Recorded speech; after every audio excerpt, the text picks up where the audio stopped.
Karena kami merasakan Engkau, kami melihat Engkau dengan sama-sama. Tapi hamba tahu, satu hari nanti di surga nanti kita bisa bertemu muka dengan muka. Hamba bisa melihat kekasih, Master, Tuhan, Raja, segalanya Ayah. Satu hari nanti Tuhan di surga kita bisa bertemu muka dengan muka. Dan selamanya, selamanya kami merasakan hadirat-Mu, selamanya bersama dengan Engkau. Hari ini buat kami sekian-kiannya memenangkan jiwa, buat kami sekian-kiannya bergerak, buat kami sekian-kiannya membawa lautan. Sampai di akhir Engkau berkata, terima kasih Hambaku yang setia, terima kasih Hambaku yang setia. Dan selamanya kita akan ada dalam kekekalan. Beracarlah ya Tuhan, hari ini sebebas-bebasnya milik-Mu ya Tuhan. Kau boleh kacaukan apapun, Engkau boleh hancurkan apapun yang Kau berkata, ini bukan roh. Kau boleh hancurkan khotbah hamba, Kau boleh hancurkan kebaktian ini Tuhan. Sepenuhnya Roh-Mu beracara sebebas-bebasnya. Tidak ada kedagingan apapun yang dapat menembok-tembokkan Roh-Mu bekerja malam hari ini. Beracaralah ya Tuhan. Terima kasih buat hari ini. Sampaikan apa yang Kau mau sampaikan Tuhan. Kekasih kami segalanya Bapa. Terima kasih dalam nama Tuhan Yesus. Amin. Silakan duduk saudara.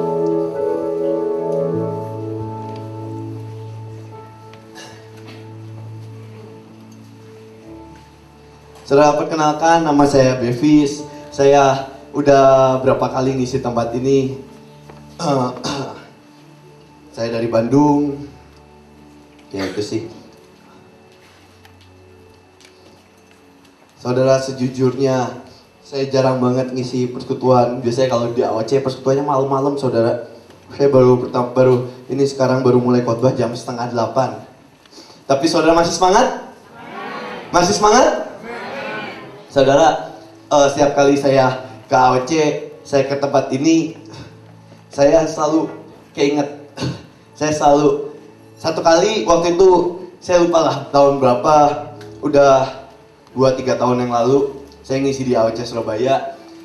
Waktu itu saya nggak tahu gimana kejadiannya, tapi hari itu kebaktiannya pagi, saya nginep di atas. Waktu saya nginep di atas, malamnya atau hari sebelumnya nyampe, besok paginya ada kebaktian. Saudara, waktu besok paginya ada kebaktian, tiba-tiba kita dibilangin, saya waktu itu lagi sama Steven berdua. Saya sama Steven, anaknya Bu In berdua. Terus dibilangin, Bear sama Steven nanti ngisi di kebaktiannya jam 9 pagi gitu, jam 9-10 pagi. Saya masih ingat, pagi lah pokoknya. Terus kita jam 7 gitu kita makan dulu. Saudara, saya sama Steven jam 7 udah siap, kita pergi makan. Waktu itu kita setelah saya makan, seperti biasa kebaktian. Pas kebaktian, habis praise worship, WL-nya nyembah Tuhan, dan sebagainya. Habis praise worship, mic-nya dikasih ke saya, saudara. Pas mic-nya dikasih saya, itu pertama kalinya seumur-umur dalam hidup saya, tiba-tiba saya mengalami serangan, saudara. Saya tiba-tiba mengalami serangan fajar pagi hari itu. Saya mengalami serangan, saya emang gak biasa makan pagi. Dan waktu saya makan seakan-akan biasa aja. Tapi yang saya bingung, pas saya naik ke mimbar dan saya megang mic, saya mulai khotbah, tiba-tiba saya merasakan sebuah serangan fajar. Perut saya tiba-tiba merasa mules semulus-mulusnya. Muka saya pucat, tangan saya keringet dingin, saya nggak bisa apa-apa. Saya baru berdiri mimbar, saudara, dan itu rasanya sangat gak enak. Saya baru berdiri mimbar, tiba-tiba muka saya pucat, tangan saya dingin, keringet keluar. Steven waktu itu duduk di depan, waktu itu kursi masih sampai depan seingat saya. Steven duduk di depan, Steven pikir ada peperangan rohani, ada roh yang menyerang saya. Hari itu saya lihat Steven angkat tangan bahasa roh, saudara. Di tengah khotbah, Steven pikir ada serangan, mungkin orang lain berpikir ada serangan yang menyerang saya. Hari itu saya sangat susah payah. Saya baru ngomong sebentar sehingga saya langsung ngasih mic ke Steven. Saya langsung ke atas, saudara, saya ke atas. Banyak orang mungkin berpikir saya sedang konsentrasi sama Tuhan, mengatasi setiap serangan. Saya ke atas, saya pelepasan. Saya pelepasan. Saya balik lagi dan sebagainya. Tapi dari situ saya tahu saudara, itu pertama kalinya setuju khotbah sangat kacau. Dari situ saya tahu dengan sangat mudah Tuhan bisa menaikkan hidup seseorang. Dengan sangat mudah Tuhan bisa menghancurkan hidup seseorang. Hidup kita seutuhnya hanya berdasarkan kasih karunia Tuhan. Amin. Hidup kita hanya seutuhnya berdasarkan kasih karunia. Hari ini kita dibawa dengan sangat mudah. Saat tangan Tuhan datang, dia cuma mengubahkan tangan, dia menjentikan jari Tuhan lebih berkuasa dari jentikan jari Thanos. Dia tinggal menjentikan jari Tuhan, Thanos setengah hilang, Tuhan menjentikan jari, satu titik kita ada di atas dengan sangat mudah. Dan dengan sangat mudah hari ini kita bisa berkata, KKR sebelumnya karena bagianku, KKR sebelumnya karena kehebatanku, karena kehadapan timku, karena kehebatan bla bla bla bla bla. Saudara, tidak pernah karena kekuatan kita. Dengan sangat mudah, satu jentikan jari, Tuhan bisa bawa kita di atas dengan sangat mudah. Oke, mari kita buka Alkitab. Matius 14 ayat 22.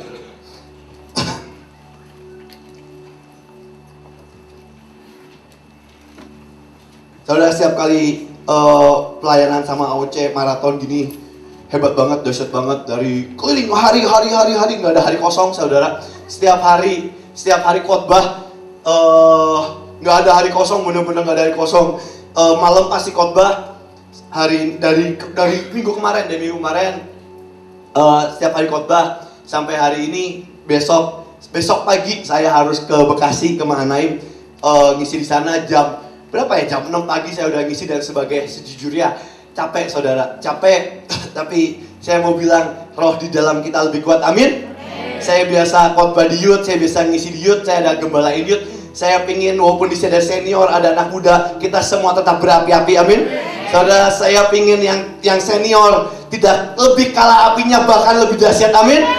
Dan yang anak muda juga jangan mau kalah, kita tetap berapi-api. Jangan biarkan kebaktian ini menjadi kebaktian beku, saudara. Kebekuan itu sangat mengerikan. Saya kemarin habis dari Iceland sama Svalbard. Di Svalbard itu minus 30 derajat, dingin banget. Itu serem banget. Saya bawa HP ini, waktu ke sana saya bawa HP.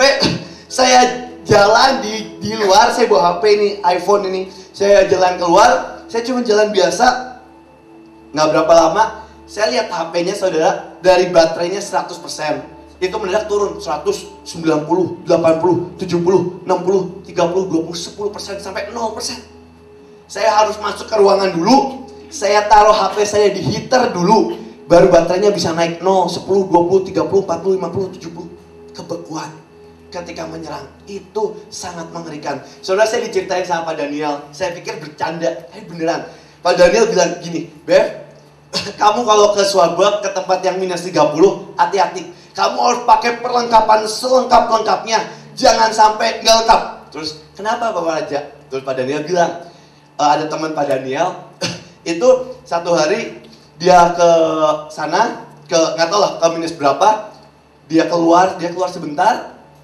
Pas dia keluar sebentar, tiba-tiba ada tiupan angin sebentar, dia balik lagi ke ruangan.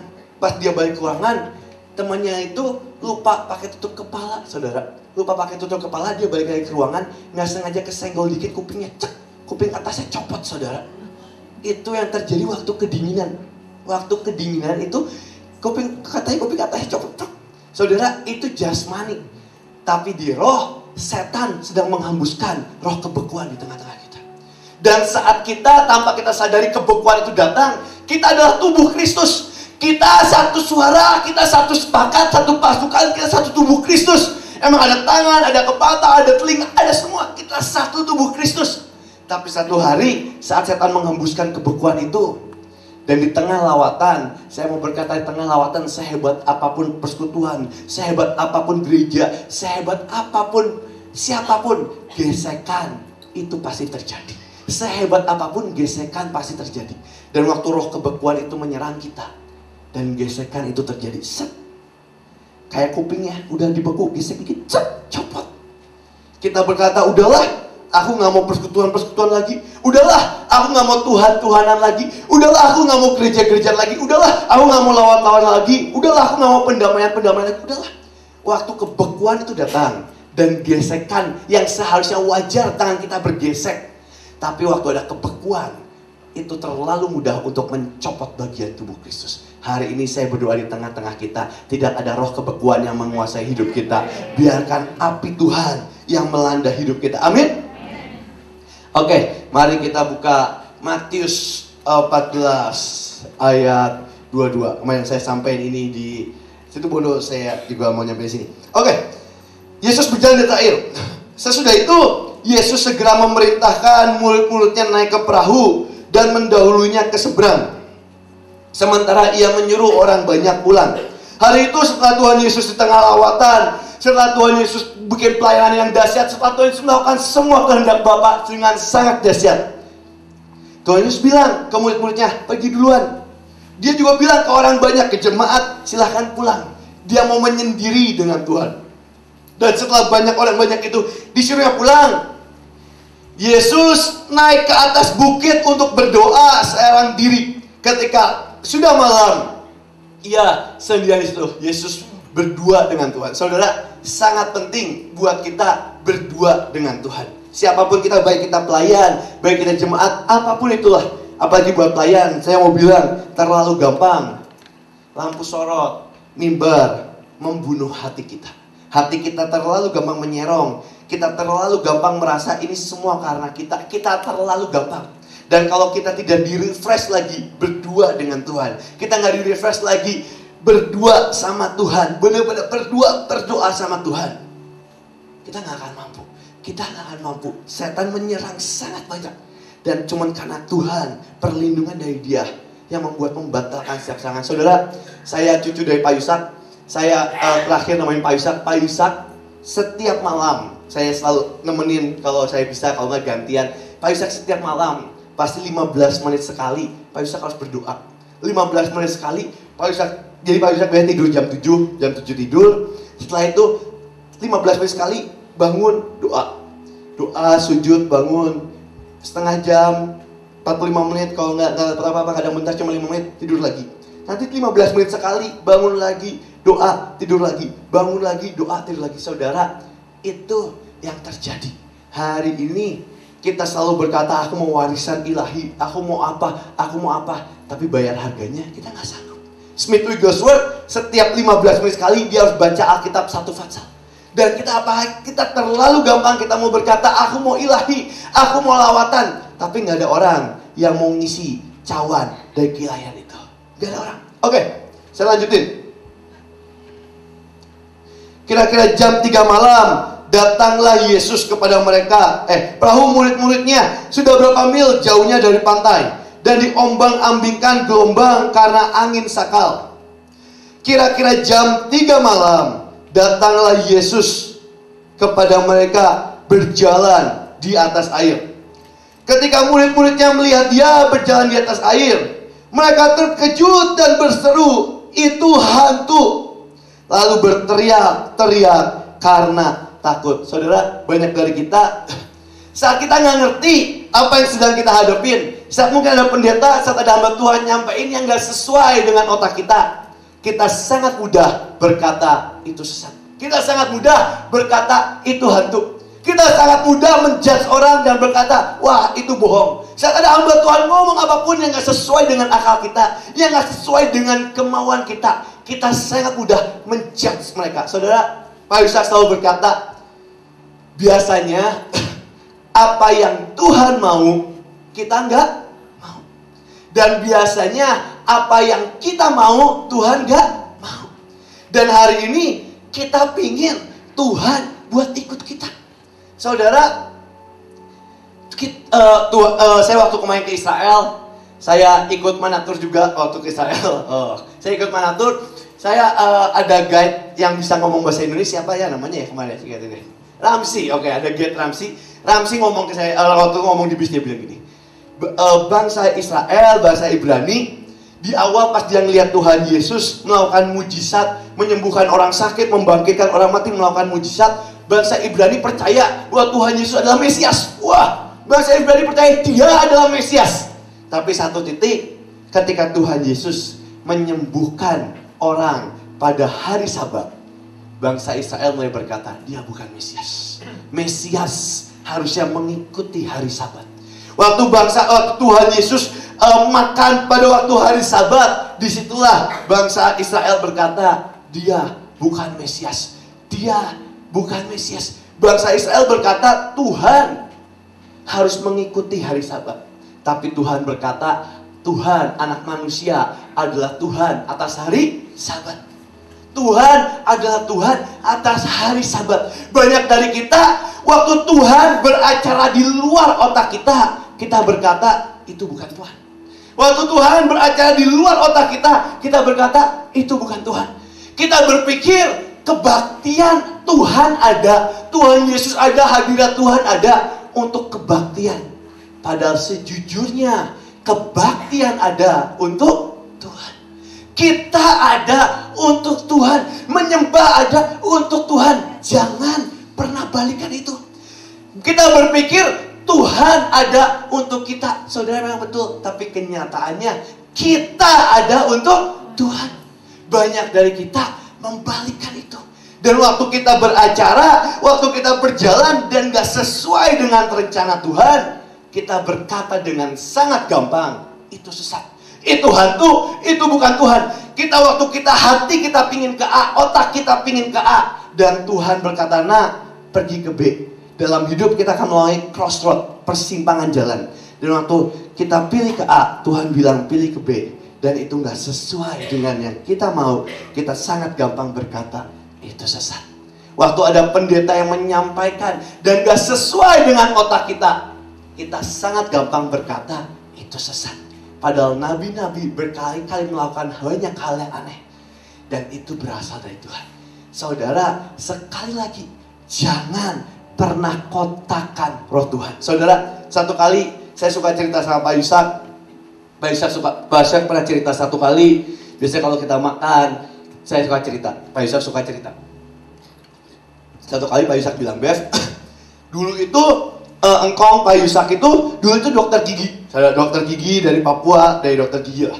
Setelah jadi dokter gigi terkenal, wah pokoknya terkenal lah, dipakai Tuhan jadi dokter gigi. Tiba-tiba Tuhan bilang ke Pak Yusak, nah sekarang saatnya kamu full time, jadi penginjil full time, lepasin dokter gigi jadi penginjil. Dan hari itu Pak Yusak nurut sama Tuhan, Pak Yusak lepasin jadi dokter gigi, jadi penginjil. Pak Yusak selalu ngajarin ke semua orang, selalu bilang, Bev, apapun yang kamu lakukan tanya Tuhan. Kamu mau, bahkan Pak Yusak bilang, Bev, waktu kamu ngakuin dosa pun tanya Tuhan. Itu yang selalu diajarin, saudara. Dan setelah itu Pak Yusak lepas dari dokter gigi dan mulai pelayanan, mulai keliling. Dulu juga sempat keliling Surabaya, Jawa Timur, mulai keliling lah. Mungkin saudara yang senior pernah ikut dan sebagainya. Pak Yusak keliling dari persekutuan. Dulu Pak Yusak bilang, dulu engkau nggak langsung ngomong di depan KKR. Dulu engkau ngomongnya depan persekutuan. Sampai satu hari di tengah kebaktian, di tengah persekutuan kebaktian, tiba-tiba ada pendeta, ada satu kelompok yang ikut jadi jemaat. Pas ikut, pendeta itu lihat Pak Yusak, lihat khotbahnya Pak Yusak, bagaimana menyampaikan suara Tuhan dan semuanya, dan mereka terpukau. Dan mereka datengin Pak Yusak setelah beres khotbah, kayak gini, beres khotbah, mereka datengin Pak Yusak dan bilang, Pak, kita ini pingin mau buat KKR. Pak Yusak yang isi, kita akan bikin KKR satu kota. Kita akan bikin KKR yang sangat dahsyat. Kita akan bikin KKR satu kota. Kita akan undang wali kota, kita akan undang gubernur, kita akan bikin KKR di tengah lapangan. Kita akan sampaikan ada nabi yang menyampaikan suara Tuhan buat kota kita. Kalau Bapak mau, bulan depan dibuatin KKR. Terus Pak Yusak bilang, oke, buatin KKR. Setahu saya di Jogja waktu itu Pak Yusak cerita. Setelah itu Pak Yusak bilang, Bev, itu pertama kalinya engkau dipercaya ngisi di tempat KKR yang sangat besar. Dan seperti biasa Pak Yusak datang ke tempat KKR. Setelah 1 bulan itu baliho dipasang di mana-mana, di jalanan tempel baliho. Muka Pak Yusak dibilang menyampaikan suara Tuhan, menyampaikan pesan Tuhan. Ada pesan Tuhan buat kota ini, ada pesan Tuhan buat bangsa ini. Dan benar KKR itu dahsyat banget. Yang datang itu banyak banget, ribuan. Itu KKR outdoor, bukan indoor. Di lapangan, di tengah lapangan. Wali kota datang, pemerintah datang, orang-orang penting datang, pejabat datang. Semua mau menunggu suara Tuhan. Dan saudara tahu, hari itu Seperti kayak gini kebaktian pada umumnya, WL mulai memimpin pujian, WL melakukan praise, WL melakukan worship, praise, worship. Semua orang masih nunggu suara Tuhan lewat Pak Yusak. Tuhan mau ngomong apa? Dan setelah WL praise, worship, tiba-tiba nyampelah jamnya beliau Pak Yusak Cipto untuk berkhotbah menyampaikan pesan Tuhan. Dan setelah WL selesai, WL memberikan mic-nya ke Pak Yusak. Pak Yusak naik ke atas panggung, 1 langkah, 2 langkah, pas Pak Yusak naik ke atas mimbar. Semua orang udah diem, semua orang udah bener-bener menantikan pesan Tuhan. Semua orang udah menantikan Tuhan mau ngomong apa nih lewat Pak Yusak. Semua orang udah menantikan Tuhan mau ngomong apa. Dan tiba-tiba, waktu Pak Yusak waktu itu belum ada iPad kayak saya. Pak Yusak datang bawa Alkitab, taruh Alkitabnya, bawa ambil mic, dan semua orang menantikan suara Tuhan. Dan waktu Pak Yusak megang mic, mau berdoa, tiba-tiba ada suara Tuhan lewat hidup Pak Yusak. Tiba-tiba Pak Yusak, engkau mendengar suara Tuhan. Ada Tuhan berfirman. Dan waktu Pak Yusak mendengar suara firman Tuhan, tiba-tiba, saya tahu Tuhan berfirman apa. Tiba-tiba Tuhan berfirman, nak, Yusak, turun dan jangan khotbah. Saudara, bayangin di tengah KKR, 10.000 orang, 5.000, 10.000 orang, saya nggak tahu yang tepatnya. Semua udah nunggu, foto Pak Yusak dipampang di mana-mana. Semua menyampaikan pesan Tuhan. Pas Pak Yusak di mimbar, belum ngomong satu patah kata pun, belum ngomong A, B, C, belum ada suatu suara. Tiba-tiba Tuhan berfirman lewat Pak Yusak, turun dan jangan khotbah. Saudara, kira-kira kalau kita di posisi Pak Yusak, apa yang bakal kita lakuin? Kira-kira apa yang bakal kita lakukan? Kita bakal berkata, wah ini sesat, wah ini gak sesuai yang kita mau. Saudara saya kira-kira satu titik nih ya, di tengah Bahtera. Wah, di tengah Bahtera, KKR Bahtera kemarin di ICE, di mana lah, dahsyat banget. Di nanti Juni ada KKR di Istora Senayan, kalau udah datang, dahsyat banget. Dan kalau ini AOC, kelompoknya pendamaian Imam Pak Daniel. Satu hari di tengah ICE, Pak Daniel bilang, saya sebelum mimpin pendamaian harus dipimpin lagu pendamaian oleh Andrew WL di sini. Andrew WL di sini. Dan Pak Daniel bilang ke semua pemusik AOC, kalian nggak boleh main musik dulu. Kalian harus diam dulu sebelum Andrew bisa mimpin lagu, baru pemusik AOC boleh main. Dan hari itu semua orang di tengah KKR semua diam menunggu Andrew buat nyanyi lagu pendamaian. Dan setelah itu pas Andrew pegang mic, tiba-tiba suara Tuhan muncul ke Andrew, turun dan jangan nyanyi. Kira-kira saya ingin tanya, saya nggak tahu saudara, kira-kira kalau Andrew di posisi itu, apa yang bakal Andrew lakuin? Pak Daniel ngeliatin, Bu Ingin ngeliatin, semua orang ngeliatin. Pak Daniel udah bilang ke seluruh AOC, gak boleh ada yang nyanyi sebelum Andrew mimpin. Andrew pemimpin pujian yang diurapi Tuhan, harus Andrew. Tiba-tiba Andrew dapat pesan Tuhan, turun dan jangan nyanyi. Kira-kira nih di tengah KKR, apa yang bakal Andrew lakuin? Kira-kira, saya pengen tahu karena saya juga nggak tahu. Nggak ada jawaban benar, nggak ada salah, ini hidup kita. Bingung, terus semua masih nungguin nih, Andrew bingung nih. Noleh-noleh, oke. Setelah noleh-noleh ngapain? Oke, pertama noleh-noleh. Tips pertama dari Andrew. Saudara, kalau saudara sampai kayak gitu, tip pertama noleh-noleh dulu. Oke, nggak apa-apa. Tips noleh-noleh. Kedua, kasih tanda ke hamba Tuhan. Oke, kasih tanda kepada Daniel. Maju, gitu? Atau gimana?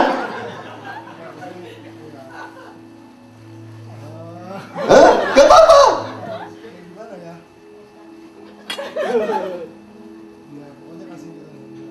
Enggak, terus turun. Dahsyat banget, hebat banget. Saudara, waktu saya lupa KKR di mana, KKR di HS tahun keberapa. Hari itu Pak Daniel, saya masih ingat banget, saya duduk di depan. Pak Daniel manggil Cik Catherine sama Om Hudiono buat money ya, uang, mujizat uang. Saya ingat banget. Pak Daniel cerita Cik Catherine sama Om Hudiono ngalami mujizat uang, dolar dan sebagainya. Saya hari itu saudara, saya bersaksi ini pertama kali saya cerita. Waktu itu saya ambil uang di dompet saya ingat banget uang di dompet saya. Uangnya ada lembaran 300 ribu sama 50 ribu dua. Pas semua doa, kiara tasik, kiara teh, saya ambil uang di dompet saya angkat. Kiara tasik, kiara tasik, kiara tasik. Banyak orang, ada yang percaya, ada orang yang nggak percaya. Saya percaya, kiara tasik, kiara tasik. Saya dengar ada orang yang kesaksian, dia dapat multiple, dahsyat banget. Kiara tasik, pas saya lihat, saya hitung uangnya. Tetap sama saudara, 103,52. Tapi saya percaya satu hari nanti akan bertambah, amin. Saya tetap percaya saudara. Banyak orang waktu ada sesuatu yang aneh, mereka udah keburu nolak dulu di awal. Waktu sesuai nggak pikiran kita, mereka berkata, oh itu bohongan. Waktu sesuai dengan nggak pikiran kita, orang berkata, oh itu hantu. Tapi saya mau bilang, waktu nggak sesuai dengan pikiranmu, hal pertama yang harus saudara lakukan, ngobrol dengan Roh Kudus. Ngobrol sama Roh Kudus. Saudara bisa cek, saudara ngobrol sama Roh Kudus. Dan waktu Roh Kudus berkata, percaya nak, mari kita percaya ada blessing yang di luar batas kepikiran kita yang akan turun dalam hidup kita, amin. Saudara, dan hari itu saya juga pengen nanya, saya juga penasaran sama Cik Catherine. Kalau hari itu Pak Daniel kan panggil Cik Catherine, kesaksian dan doa tentang multiple uang. Dan semua orang udah nunggu. Waktu itu semua orang udah nunggu kalau di HS kenyataannya. Semua orang angkat tangan, semua orang nunggu Cik Catherine berdoa. Dipanggil Pak Daniel, Cik Catherine doa. Terus Pak Cik Catherine pegang mic, tiba-tiba ada pesan Tuhan yang berkata, Catherine, turun dan jangan doa. Kira-kira kalau Cik Catherine bakal ngapain? Saya pengen tahu juga kan, saya butuh brainstorming ini. Saya butuh brainstorming, karena kan saya sering khotbah, saya juga takut kalau dapat kayak gitu. Saya pengen tahu jawaban terbaik. Kira-kira apa yang bakal Cik Catherine lakuin? Semua orang nungguin, Pak Daniel udah nungguin di mimbar sebelah Cik Catherine kan hari itu. Masalahnya saya nggak dikasih tahu dulu sebelumnya. Oh. Jadi saya dipanggil juga bingung mau ngapain. Terus kalau tiba-tiba ada Tuhan pesan gitu, turun tetap. Saya akan ke Pak Daniel, disuruh apa? Saya nggak dapat apa-apa. Wow, mantap. Berarti datang ke pemimpin, oke, nggak masalah. Setiap orang punya jawaban masing-masing. Saudara, hari itu di tengah mimbar, Pak Yusak seperti biasa ambil Alkitabnya, mic-nya dipegang dan turun ke bawah. Mic-nya dikasih ke pendetanya dan Pak Yusak pulang langsung hari itu. Hari itu orang berkata itu pendeta sesat, orang berkata itu hamba Tuhan sesat, orang berkata itu hamba Tuhan paling aneh, itu hamba Tuhan paling gila. Tapi saya mau berkata, Pak Yusak bilang, saya tanya, Kong, terus seakan-akan Tuhan bela apa? Gak, Kong, tiba-tiba ada hujan, ada gempa, ada petir, ada apa? Dan Pak Yusak bilang, gak kejadian apa-apa. Tapi waktu Tuhan berfirman, apapun yang terjadi, Pak Yusak tetap turun dan tetap melakukan sesuai pesan Tuhan. Tapi saudara, kalau kita gak pernah belajar mendengar suara Tuhan, satu hari kita menghadapi sesuatu yang genting, satu hari kita menghadapi sesuatu yang sangat penting dalam hidup kita, itu semua suara bercampur aduk. Suara pikiran kita, suara hati kita, suara yang kita mau, suara Tuhan, itu semua bercampur aduk. Dan bahkan kita nggak bisa membedakan mana suara Tuhan dan mana bukan suara Tuhan. Saya berdoa, mari mulai melangkah hari demi hari, belajar mendengar suara Tuhan. Karena firman-Nya, domba-dombaku mendengar suara gembala. Kita harus belajar mendengar suara Tuhan. Karena satu kali ada sesuatu yang genting, apapun itu, seakan-akan sesuatu yang aneh, seakan-akan sesuatu yang gila, mari belajar mendengar suara Tuhan. Amin. Oke, mari kita lanjut.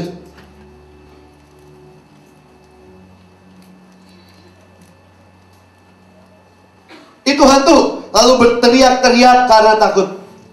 Ayat 27. Tetapi segera Yesus berkata kepada mereka, tenanglah, aku ini, jangan takut. Ayat 28. Lalu Petrus berseru dan menjawab dia, Tuhan, apabila engkau itu, suruhlah aku datang kepadamu berjalan di atas air. Saudara, ini cerita dahsyat banget.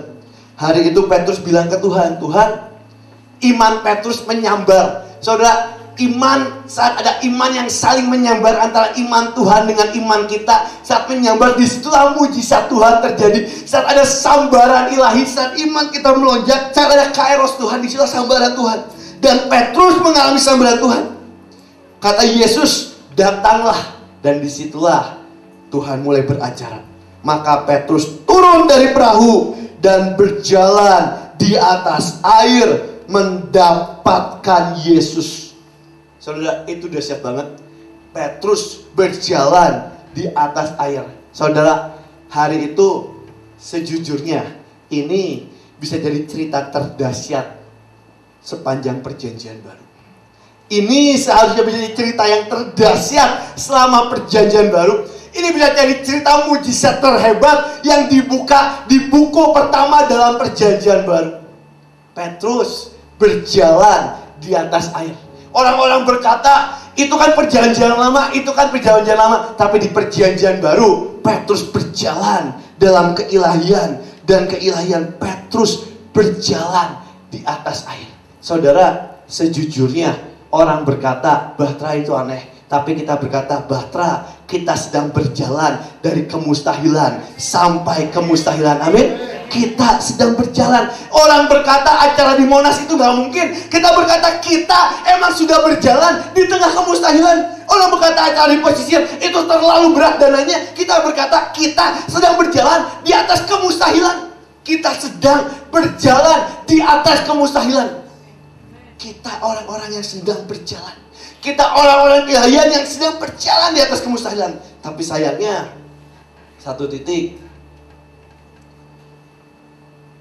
ketika dirasanya tiupan angin, takutlah ia dan mulai tenggelam, lalu berteriak, Tuhan tolonglah aku. Saudara, saya mau bilang, air yang Petrus injak di awal sama air yang Petrus injak di akhir sama atau beda? Sama. Dinginnya sama atau beda? Sama. Tiupan angin mungkin beda dikit, tapi tiupan angin tetap ada namanya di laut. Dari awal saya mau bilang, kita memulai Bahtera, dari awal kita memulai lawatan, dari awal AOC memulai, dari awal kita sudah berjalan di tengah kemustahilan. Orang berkata, Bev, susah. Saya mau bilang dari awal kita udah menentukan hidup kita. Kita sedang berjalan di tengah kemustahilan. Tapi yang sadis, setan mulai mengambuskan itu. Dari awal toh kita sudah menghadapi masalah kok. Orang berkata, Bev, itu setiap kita banyak masalah dari awal. Emang hidup kita udah penuh masalah. Tapi kita memilih untuk berjalan dari kemustahilan sampai kemustahilan. Smith Wigglesworth berkata, saya ada untuk menunjukkan bahwa kemustahilan itu sesuatu yang sangat mudah. Smith Wigglesworth berkata juga, saya ada untuk menunjukkan bahwa kita akan mentertawakan kemustahilan. Saudara, kita sedang berjalan dari kemustahilan dan kemustahilan. Kita sedang berjalan. Tapi waktu angin itu tiup, angin tetap meniup. Air sama dinginnya, gelombang tetap ada gelombang dari awal. Cuman satu titik yang paling sadis. Yang paling sadis. Satu titik. Tuhan, tolong aku. Segera Yesus mengulurkan tangannya, memegang dia dan berkata, harusnya kalau nggak ada cerita ini, nggak ada ayat ini bakal jadi cerita terdahsyat. Saya percaya sejujurnya ini salah satu penyesalan Petrus di surga sana. Segera Yesus mengulurkan tangannya, memegang dia dan berkata, hai orang yang kurang percaya, mengapa engkau bimbang? Saudara, Petrus berjalan di atas air langkah demi langkah, mau datang menuju ke perahu Tuhan. Dan setelah Petrus berjalan, saya mau bilang firman Tuhan berkata, waktu Petrus bimbang dan jatuh, Yesus mengulurkan tangannya. Saudara, firman Tuhan gak berkata Yesus melangkah dan mengulurkan tangannya. Yesus cuma mengulurkan tangannya. Saudara, uluran tangan Tuhan sepanjang apa sih? Tuhan tetap manusia hari itu. Saya sama Franz satu hari, kalau Franz jadi Tuhan Yesus, saya jadi Petrus, saya minta tolong hari ini tangan saya pun gak nyampe. Jejaknya masih sangat jauh, ini gak ada 1 meter aja tangan saya gak nyampe. Tapi hari itu udah sangat sedikit lagi. Dan waktu dia jebur, tangan Yesus bisa terulur. Jaraknya paling cuma tinggal 1 langkah terakhir. Saudara, jangan sampai di 1 langkah terakhir perjalanan kekristenan bersama Tuhan kita terjebur dan kita selesai. Mari saya berdoa, kita tutup perjalanan hidup kita dengan pukulan yang sangat kuat. Kita ada untuk itu. tinggal satu langkah terakhir. Satu langkah terakhir. Dan Petrus tenggelam.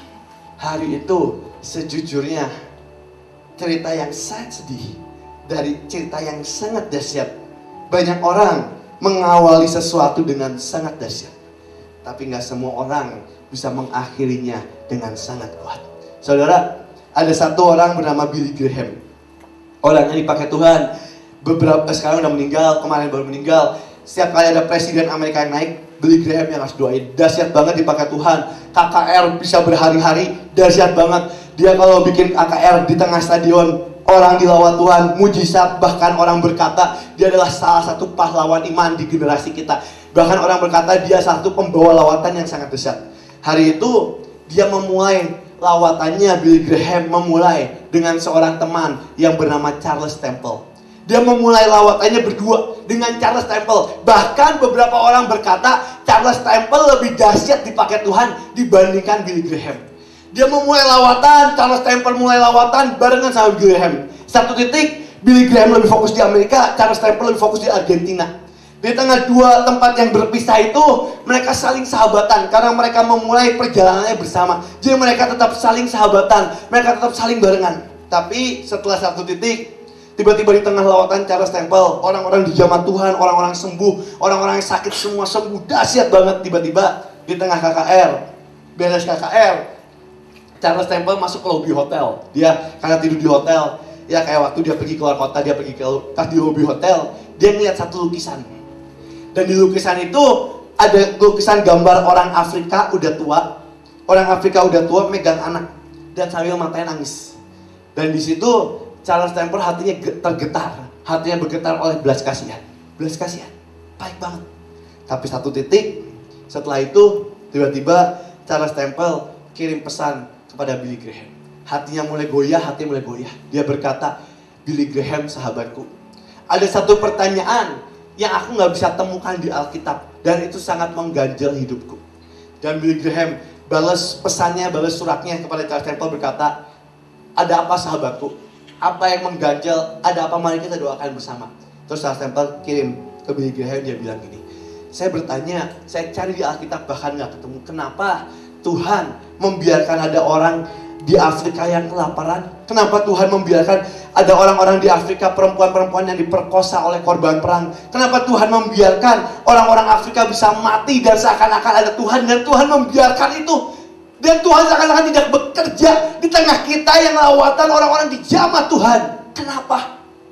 Dan Billy Graham menerima pesan itu. Selama 1-2 bulan Billy Graham baca Alkitab, mendalami dengan Tuhan. Dia berkata, Tuhan, kenapa? Dia dalamin. Dan yang lebih parah, iman Billy Graham mulai goyah.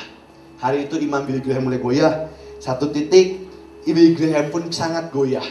Billy Graham naik ke atas gunung. Dan di atas gunung itu Billy Graham diajak sama temennya, mari naik ke atas gunung. Dan pas di atas gunung, Billy Graham berdoa. Pas Billy Graham berdoa, tiba-tiba Billy Graham merasakan hadirat Tuhan. Setelah itu Billy Graham nulis surat ke Charles Temple. Dia berkata, Charles sahabatku, aku gak tahu jawaban untuk pertanyaanmu. Aku cari di seluruh Alkitab dan seakan-akan aku tidak menemukan jawabannya.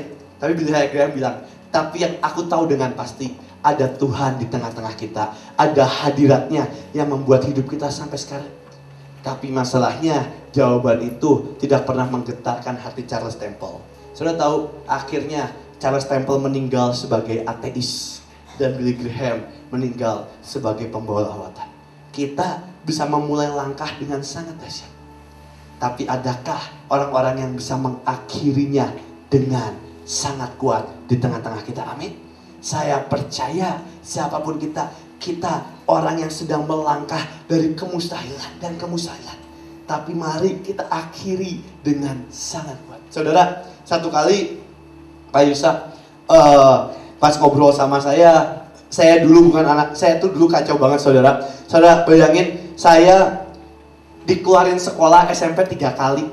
Terus saya nggak naik kelas 3 kali. Saya SMA nggak naik kelas, SMP saya dikeluarin sekolah. Saudara, adik saya pintar banget.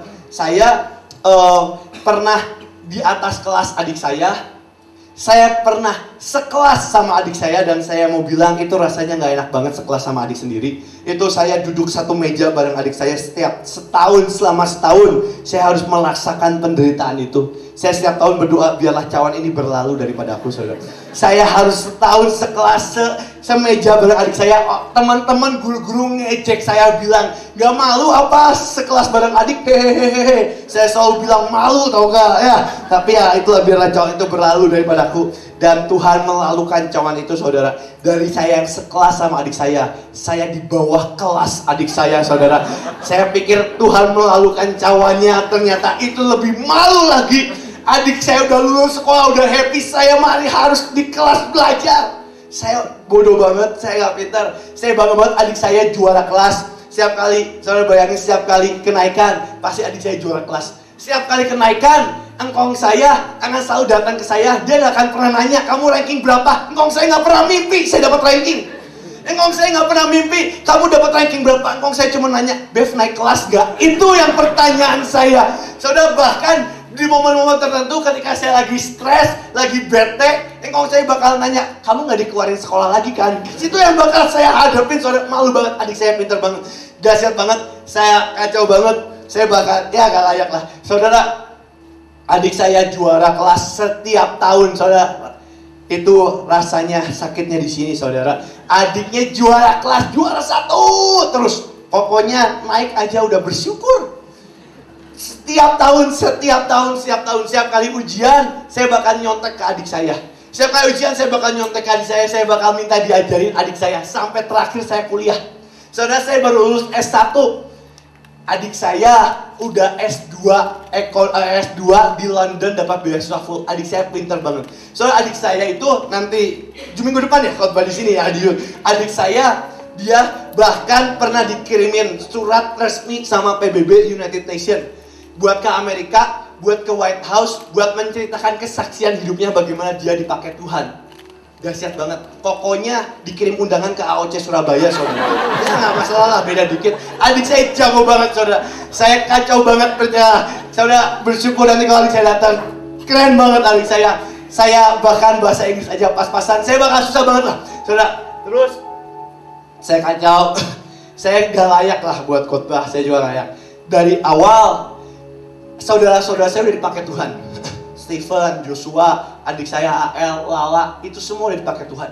Nggak pernah ada satupun yang mimpi buat saya bisa di mimbar. Engkong saya bilang, Bev, kamu nggak usah ngapa-ngapain deh. Kalau kebaktian yang penting kamu datang aja, saudara. Saya cuma bilang, Bev, yang penting kamu datang aja, duduk udah nemenin engkong. Makanya saya setiap kali kebaktian saya selalu bawain Alkitab engkong. Saya pertama itu orang berpikir karena saya punya kerinduan untuk menghamba. Di awal tuh sana kayak saya diharusin engkong saya, saudara. Biar kalau enggak saya nggak pernah ikut kebaktian. Tapi di akhir-akhir jadi saya malah semakin suka. Tapi di awal saya diharusin. Saya ini saudara-saudara saya semua dipakai Tuhan. Stephen, Joshua semua dipakai Tuhan. Dahsyat banget lah. Saya lihat hebat banget Lala. Semua nggak pernah ada yang mimpi saya dipakai Tuhan. Saya pun nggak pernah mimpi buat dipakai Tuhan. Saya nggak pernah mimpi sampai hari ini. Saudara, bahkan Bu Iin nih ya yang selalu berkata kita akan menangkan jiwa berapapun harganya. Bu Iin bilang ke Stephen sama ke Joshua, Josh, tolong kau main sama Bevis jangan deket-deket ya. Main sewajarnya aja. Jangan sampai kamu ketularan Bevis, saudara. Bahkan Stephen sama Joshua aja diwanti-wanti sama Bu Iin. Saya nggak boleh main, saudara. Salah satu titik, saya di rumah ada persekutuan. Di rumah saya ada persekutuan kayak gini, cuman saya tinggal di lantai bawah, persekutuannya di lantai atas. Dan itu ngelanjutin persekutuan dari engkong saya. Dari saya belum lahir, persekutuannya itu udah ada sampai hari ini. Setelah itu, saudara saya udah dipakai Tuhan dahsyat banget, saya belum. Saya suka ngejek-ngejekin saudara saya suka gangguin dan sebagainya. Kalau saudara saya khotbah, saya suka ejek-ejekin dan sebagainya. Itu kerjaan saya tiap hari, saudara. Terus setelah itu Stephen mulai dipakai Tuhan. Stephen mulai berkhotbah. Setiap kali Stephen berkhotbah, satu titik Stephen berkhotbah di tempat saya. Saya duduk di jemaat, saya cuman kadang main HP, kadang ngetawain khotbah Stephen. Saya dengerin, saya catat biar nanti satu titik saya bisa ejekin Stephen lewat khotbahnya. Itu kerjaan saya, saudara, tiap hari. Bagaimana bisa menghina saudara-saudara saya. Jahat banget emang. Saudara, satu titik setelah itu Stephen gak berkhotbah, dahsyat banget, lawatan dan sebagainya. Saya masih kecil, masih SMA, hari SMP gitu, saya lupa. Setelah Steven memang dipakai Tuhan. Dia pernah angkat mahkota di tengah kasino dan satu kasino lampunya mati dan sebagainya. Terus habis itu Steven dipakai Tuhan. Beresnya Steven nginep di tempat saya. Pas Steven nginep tempat saya bilang ke Steven, malamnya kan kayak kebaktian kayak gini beres jam 8. Wah ini udah jam 8, nggak masalah? Nggak masalah? Oke, 3 menit terakhir ya. Karena setelah itu, abis itu Steven khotbah tempat saya udah beres. Steven, saya bilang ke Steven, bro, kita main yuk. Steven bilang, main apa Bev? Yuk kita main PS. Steven bilang, yuk kita main PS. Mau main kartu, mau apa yuk, kita main. Terus saya bilang ke Steven, masih SMP saudara. Saya bilang ke Steven, bro, nggak level lah kita main PS. Kita mabok aja yuk ke diskotik. Saya ngomong kayak gitu saudara. Pengkhotbah, baru beres khotbah. Sejam setelahnya saya ajakin ke diskotik saudara. Dan yang lebih dahsyatnya lagi, saya nggak ngerti kenapa Stevennya mau saudara. Bayangin pengkhotbah, abis khotbah. Saudara jangan cerita-cerita sama Steven, ini rahasia kita ya saudara ya. Jangan cerita-cerita. Habis itu saya ajakin ke diskotik. Pengkhotbah habis khotbah hari ini, malamnya saya ajakin ke diskotik. Saya kurang dahsyat apa? Saya emang udah punya talenta buat memenangkan jiwa mungkin ya. Setelah saya mau ke diskotik, kan kita nggak ngerti sama SMP. Kita nyoba minuman, kita pesen alkohol dan sebagainya. Saya tahu minuman harus bayar. Bayarnya pakai apa? Pakai uang PK saudara. Uang PK habis khotbah saya ajakin minum, saya ajarin macam-macam. Bahkan terakhir saya harus minta maaf sama Bu In. Bu In, maafkan saya telah merusak anaknya Bu In. Saudara, setelah itu ya dan sebagainya. Saya kacau banget. Saudara-saudara saya ajarin nakal. Saya juga satu titik waktu itu KKR di Semarang. Yang KKR doa 24 jam. Di Semarang ada KKR 24 jam di Holy Stadium. Pas setelah KKR 24 jam, ganti-gantian siapa yang khotbah, karena kan 24 jam ada AOC, ada Mahanaim, ada Sion, ada Eklesia Pira, ganti-gantian. Nah pas jamnya Mahanaim di awal gitu atau di saya lupa, pokoknya pas jamnya Mahanaim, jamnya Bu In kasih mic ke Steven. Bu In bilang, sampaikan gitu, sampaikan apa yang Tuhan mau. Dan Steven beri mimbar, Steven berkhotbah sebentar, sampai pesan Tuhan bentar, terus Steven altar call. Saudara, Steven altar call, saya cuma duduk di belakang, ya di kursi jemaat lah sama saudara-saudara saya cuma ngetawain Steven. Oh, altar callnya cupu ya, gitu. Saya cuma ngomong kayak gitu, saudara. Dan setelah gitu saya nggak ngetawain. Steven altar call, pertama altar call pelepasan, kedua altar call buat api lawatan, terus altar call buat apalah kemuliaan raja, saya lupa lah. Pokoknya altar call saya juga nggak mau dengerin, males. Setelah itu, satu titik, Steven bilang, ini altar call terakhir. Saya lagi main HP. Dan waktu itu saya inget banget Pak Yusak di awal kalau lagi makan. Pak Yusak pernah sekali ngomong ke saya, banyak lah yang berkesan, tapi satu hal yang paling berkesan, yang sangat berkesan di hidup saya, Pak Yusak tuh ngomong gini, karena saya bandel, saya nakal. Pak Yusak pernah bilang gini, Bev, engkau tuh tahu kamu nakal, engkau tuh tahu kamu bandel, engkau tuh tahu kamu kayak gitulah. Pak Yusak ngomong dengan tatapan mata tajam, ngototin saya cukup ketakutan, saya dengerin Pak Yusak. Engkau saya bilang, Bev, tapi satu kali, waktu ada kairos Tuhan, waktu ada pesan Tuhan, waktu kamu dengar suara Tuhan, waktu hatimu bergetar, Pak Yusak bilang, itu lebih berharga dari hidupmu sendiri. Pak Yusak bilang, Bev, kamu boleh bandel, boleh apapun, tapi jangan pernah miss kairos Tuhan. Hari itu saya ketakutan, saya bilang, iya Kong, Bevis bakal dengerin. Saya lupa saudara, saya lupa. Satu titik lah di tengah KKR, Steven altar call, saya udah ejek-ejekin altar call, wah, altar call macam-macam. Terakhir Steven bilang, ini altar call terakhir. Terus habis itu Steven bilang, buat perempuan, Steven bilang buat perempuan yang pernah dilecehkan, engkau terluka, maju ke depan, ada kasih Tuhan di tengah-tengah kita. Saudara, saya nggak tahu kenapa waktu Steven ngomong kayak gitu, saya ketawain biasa aja. Tiba-tiba di hati saya bergetar, saudara. Di hati saya rasakan getaran roh Tuhan. Saya tahu itu kairos Tuhan. Dan di tengah KKR Holy Stadium, saya doa ke Tuhan. Saya bilang, Tuhan, saya ini lelaki tulen. Saya ini lelaki tulen. Gak ada yang mau melecehkan saya, Tuhan. Gak ada yang mau. Saya belum pernah dilecehkan dan saya tidak pernah dilecehkan. Dan saya ini lelaki sejati. Saya bilang, Tuhan, engkau dengar tadi kata pendetanya Bapak Steven, itu buat perempuan dan yang pernah dilecehkan. hati saya bergetar. Tapi setelah saya ngomong seperti itu, seakan-akan suara Tuhan berhenti. Seakan-akan suara Tuhan berhenti. Dan saudara, terngiang-ngianglah suara engkong saya di pikiran saya, di hati saya yang berkata, kalau ada kairos Tuhan, itu lebih berharga dari hidupmu sendiri. Dan saya tahu ini kairos Tuhan. Dan hari itu, detik itu, saya mengumpulkan semua keberanian saya mengumpulkan semua niat saya di tengah Holy Stadium yang gede banget.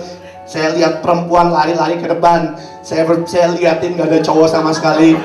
Saya mengumpulkan niat hati saya tutup mata, dan satu penyesalan saya sampai hari ini. Saya lari sambil teriak, saudara. Karena saya berpikir saya udah kadung malu, saya lari sambil teriak. Dan itu penyesalan terbesar dalam hidup saya. Kenapa saya lari harus sambil teriak? Lari aja. Tapi saya nggak ngerti hari itu saya lari sambil teriak. Saya sambil doa sama Tuhan, Tuhan biar butakan dan tulikan orang-orang di samping. Gak ada yang tahu saya lari, sambil teriak, gitu, saudara. Semua saya cek, cewek semua, saya nggak peduli, saya tutup mata, saya lari sambil teriak, Tuhan aku cuma mau nurut engkau, gitu. Dan Pak Isa tuh selalu ngajarin, Bev, kalau kamu ikut Tuhan, jangan setengah-setengah. Kamu mau jadi jahat sekalian. Kamu mau ikut Tuhan sekalian. Pak Isa bilang, rugi kamu setengah-setengah ikut Tuhan. Kalau kamu jahat sekalian, males sekalian. Ikut Tuhan bener sekalian. Itu makanya kenapa saya nggak naik kelas 3 kali, saudara. Karena ya ikut Tuhan, waktu belum ikut Tuhan males sekalian. Jadi kemarin sekolah. Tapi hari ini saya benar-benar ikut Tuhan sekalian, saudara. Yang kayak gitulah, saudara. Jadi saya nggak boleh setengah-setengah. Pak Yusuf kau bilang saya jangan pernah setengah-setengah ikut Tuhan, rugi ikut Tuhan setengah-setengah. Saya lari di tengah Holy Stadium yang gede banget. Saya juga nggak ngerti, sedih banget kenapa waktu itu yang lari cuma dikit. Kalau yang lari banyak saya bisa nyelip-nyelip ketutupan, saudara. Tapi satu penyesalan saya, kenapa saya boleh ngulang waktu, kenapa saya harus teriak. Hari itu harusnya mending saya tutup mulut, lari aja diam-diam. Tapi saya lari sambil teriak. Sambil saya lari teriak, orang lain, perempuan-perempuan, cewek-cewek yang lain cuma lari sampai depan mimbar. Saya nggak pernah setengah-setengah ikut Tuhan. Saya lari loncat ke atas mimbar, saudara. Saya lari loncat ke atas mimbar. Dan belum selesai, saya lihat kaki Stephen, saya pegang kaki Stephen, saya tersungkur sambil nangis. Tuhan! Itu perasaan campur aduk antara malu, antara mau ikut Tuhan, antara takut kelewatan kairos Tuhan. Saya nggak ngerti. Itu campur aduk semua. Cewek-cewek, semua cewek full, nggak ada banci. Saya juga laki tulen, nggak ada. Saya bukan banci, saudara. Saya harus mengklarifikasi dulu. Saya laki tulen. Cewek full semua di situ. Ya mungkin lari ke depan. Mimbar, saya ke atas mimbar, saya pegang kaki Stephen. Saya sambil nangis, campur aduk rasanya. Stephen pegang saya, dia mendoakan saya, saudara. Pas dia pegang saya, dia pegang pundak saya. Saya udah sangat serius mendengarkan apa pesan Tuhan. Dan tiba-tiba Stephen bilang, bro, cewek bro, kamu laki-laki bro. Di tengah hadirat Tuhan, saudara. Di tengah hadirat Tuhan, di tengah kebaktian, dia nggak doain satu kata pun. Dia cuma bilang, bro, sadar bro, cewek bro, kamu laki-laki, gak ada yang mau ngelecehin kamu bro. Bahkan Stephen bilang, saya masih ingat, aku pun gak mau ngelecehin kamu bro. Pada hari itu jahat banget tengah hadirat Tuhan. Stephen nggak tahu bagaimana saya memotong kedagingan saya berkali-kali buat lari ke depan, saudara. Bagaimana saya mengorbankan daging saya. Tapi dia cuma doa itu, saudara. Sangat saya tahu kacau banget. Saya balik ke green room, saudara-saudara saya nepuk tangan saya. Wah, ini cowok tulen sejati. Saudara, saya diejek mati-matian, jahat banget. Emang saudara-saudara saya balik. Saudara, saya mau saksi. Seakan-akan gak kejadian apapun, saya didoain pun enggak, saya cuma ini. Tapi saudara, Tuhan cuma perlu waktu 1 bulan. Setelah itu, dari saya yang kacau, Tuhan pakai hidup saya sampai hari ini, saudara.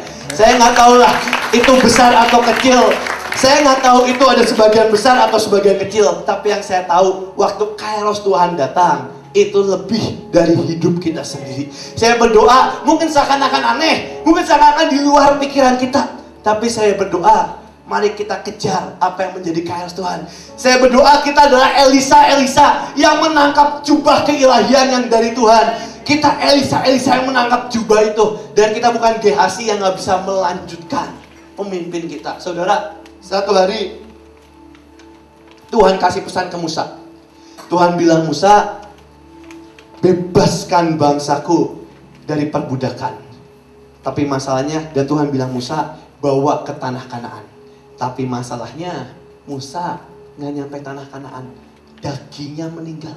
Karena Musa manusia melakukan banyak keteledoran. Dan Tuhan bilang kamu salah. Dan Musa meninggal, nggak nyampe tanah Kanaan. Tapi saya mau bilang, visi Musa tidak pernah mati. Daging Musa boleh mati, daging Musa boleh selesai, tapi visi yang Tuhan taruh atas hidup Musa tidak pernah selesai, karena ada Yosua yang melanjutkan sampai ke tanah Kanaan. Hari ini saya mau berkata, mungkin pendahulu-pendahulu kita sudah meninggal, Pak Yusak udah meninggal, Pak Agung udah meninggal, tapi saya mau berkata karena kasih karunia Tuhan, visi dari pemimpin kita tidak akan pernah meninggal, karena ada kita semua yang melanjutkan bangsa kita sampai ke perjanjian lawatan yang Tuhan janjikan. Amin.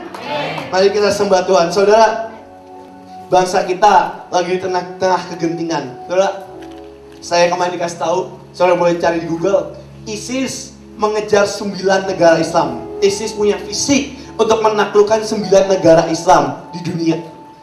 Dan ISIS hari ini telah menaklukkan 8 negara Islam. Dan cuma 1 negara Islam yang tidak bisa ISIS taklukkan, apa? Indonesia. Indonesia adalah negara Islam terbesar di dunia. Dan ISIS pun bingung kenapa dia belum bisa naklukin Indonesia. Karena ada orang-orang yang berdoa buat bangsa kita. Karena ada saudara dan saya yang kita tetap berdoa. Hari ini kita sedang melanjutkan visi pendahulu-pendahulu kita. Kemarin habis pelayanan di Sumatera. Di Sumatera saya pelayanan ke Bali G sama ke Pematang Siantar. Dahsyat banget. Di situ ceritain, jadi Injil pertama kali nyampe Indonesia itu lewat suku Batak, saudara. Pertama jadi gini, ada 2 penginjil dari Jerman. Waktu kemarin ke suku Batak, 2 penginjil dari Jerman datang ke Indonesia, nyampe lah ke Sumatera, ketemu kerajaan suku Batak, apalah namanya lupa. Pas nyampe, penginjil ini ngomong, saya mau memberitakan Injil, ada Yesus yang mati buat hidup kita, jalan kebenaran dan jalan kehidupan. Dia ceritain semuanya kerajanya, kerajaan di suku itu, dia ceritain semuanya. Bolehkah kami menginjil di tanah Anda? Bolehkah kami menginjil tanah Bapak Raja dan sebagainya? Rajanya semangat, dan rajanya bilang terakhir ke 2 penginjil ini, kalian boleh menginjil, tapi ada satu harganya. Dan penginjil itu bilang, apapun harganya kami mau. Apapun harganya, Yesus aja udah mati buat kami, masa kami gak mau? Tahu saudara, raja itu bilang, harganya kalian berdua harus mati. Dan singkat cerita, 2 penginjilnya dibunuh. Hari itu masih kanibal, jantungnya dimakan sama rajanya itu. Jantungnya dimakan, dan seakan-akan tidak terjadi apapun. 1 tahun, 2 tahun berlalu, datanglah satu penginjil yang bernama Nomensen. Datanglah ke suku Batak, ketemu raja yang sama dan menceritakan hal yang sama. Kita mau menginjil ke suku ini, bolehkah menginjil? Terus rajanya berkata, dulu setahun yang lalu ada 2 orang penginjil yang ngomong seperti yang kamu ngomong. Dan setelah itu saya berkata, setelah ada yang mati boleh menginjil. Dan raja itu menepati janjinya dan Injil tersebar sampai hari ini. Saudara, tahukah kita, buat kita sampai hari ini sudah banyak pendahulu-pendahulu kita yang bayar harganya sangat mahal. Buat kita bisa ada di tempat ini, ada Yesus Kristus yang mati di atas kayu salib yang sangat sakit harganya. Dan saya berdoa, kita bukan orang-orang yang menganggap remeh apa yang ilahi yang dari Tuhan. Kita bukan orang-orang yang menganggap perjanjian itu suatu murahan, tapi kita biar orang-orang yang menghargai dan mengejar apa yang Tuhan mau. Amin. Bertemu muka,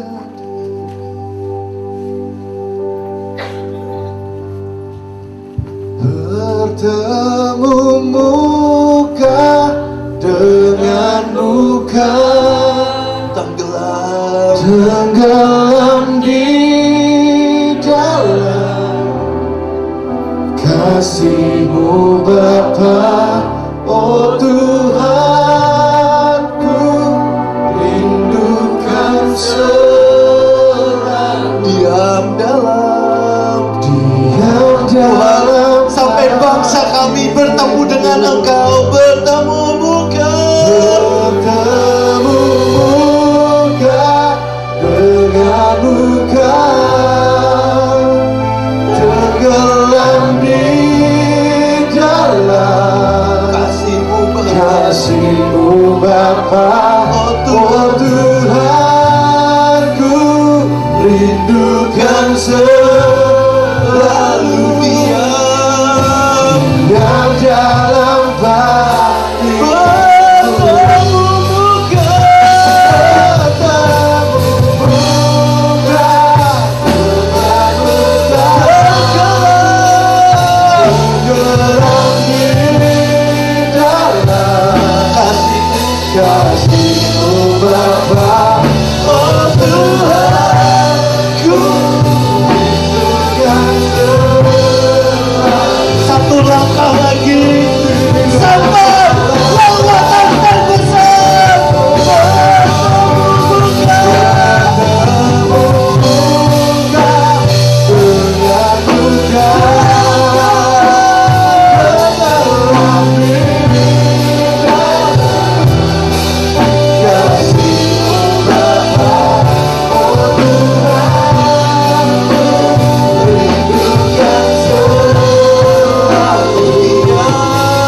terima kasih buat hari ini.